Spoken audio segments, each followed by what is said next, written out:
Assalamu alaikum warahmatullahi wabarakatuh. Bismillahi rahmani rahim. Alhamdulillahi rabbil alamin. Wassalatu wassalamu ala rasulillahi sallallahu alayhi wasallam. Amma ba'd. Ndugu yangu, na kukaribisha katika sehemu yetu ya 12 ikiwa tunaendelea kukumbushana juu ya yale ambayo yanahusiana na mirathi, na katika sehemu iliyopita tulitaja wale ambao wanaostahiki kupata fungu la nusu kwa ujumla, lakini tukamtaja mmoja mmoja ambao tuliwataja wawili.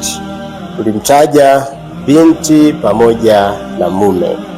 Leo bibashiatillahi tutaangalia hawa wengine waliobakia ambao wanastahiki kupata fungu la nusu. Tunaanza watatu, ni bintu al-ibni, ni binti wa mtoto wa kiume. Bintul ibni kwa maana binti wa mtoto wa kiume. Amekufa mtu akaacha binti wa mtoto wake wa kiume ambaye kwa jina lingine tutamuita mjukuu. Huyu binti wa mtoto wa kiume anastahiki kupata nusu. Anapata nusu kwa sharti gani? Kwanza, limfiradiha, awe peke yake, kwa maana huyu binti wa mtoto wa kiume awe ni huyu mmoja, kwa maana wasiwe wawili wanaofanana, wasiwe watatu na kuendelea. Sharti la pili, asiwepo kaka yake. Asiwepo kaka yake. Ikiwa kama huyo ni binti wa mtoto wa kiume, asiwepo ibni libni, yani kwa maana mtoto wa kiume wa mtoto wa kiume, kwamba amekufa mtu akaacha mjukuu wake wa kiume, huyu ndo kaka yake. Kwa hiyo asiwepo huyu. Lakini sharti la tatu, asiwepo binti wa marehemu. Asiwepo binti wa marehemu ambaye huyu atamhesabu yule kama ni shangazi yake, atamhesabu kama shangazi yake. Kwa hiyo asiwepo yule.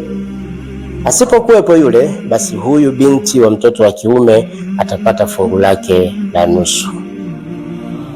Ama tukija kuangalia mtu wa nne anastahiki kupata nusu, al-ukhtu shaqiqa, ni dada baba mmoja mama mmoja.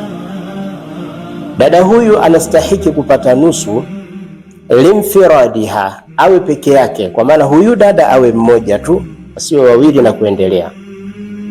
Sharti la pili, wa adam man yuasibuha, asiwepo yule ambaye atamsubirisha, kwa maana kaka yake, asiwepo kaka yake.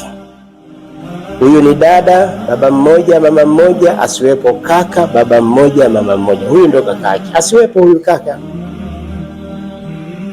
Lakini sharti la tatu, asiwepo binti wa marehemu, yule aliyetajwa kule juu, asiwepo wale. Na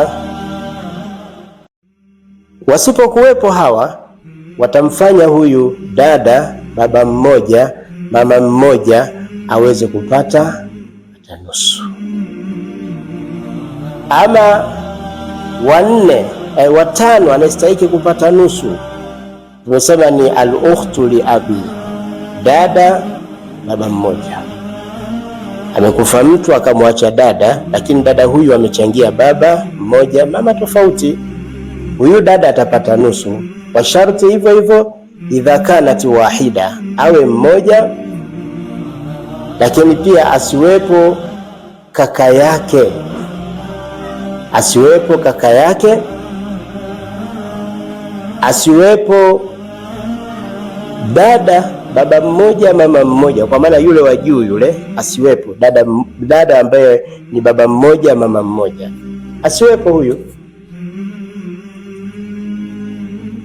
Dada huyu wa kuchangia baba mmoja anapata nusu idha kanat wahida, akiwa peke yake, akiwa peke yake.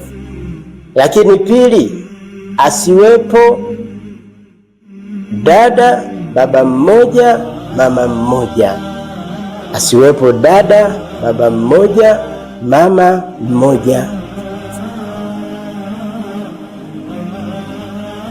Lakini pia wasiwepo wale wa juu, kuna binti asiwepo. sababu itakuwa haiwezekani yule binti tukampa nusu na huyu naye tumpe nusu, asiwepo wale wa juu. Wakiwepo wale wanamsukuma huyu anaenda katika sehemu nyingine. Insha Allah tutakuja kuangalia tena sehemu itakayofuatia, na kama mtu atakuwa na maswali au ana comment yoyote, ushauri au nyongeza, ishara kwenye comment hapo, unaweza ukaandika chochote ambacho unahisi labda kingeboreshwa zaidi au ushauri wako. Wabillahi tawfiqi, wassalamu alaikum warahmatullahi wabarakatuhu, wajazakumullahu khairan.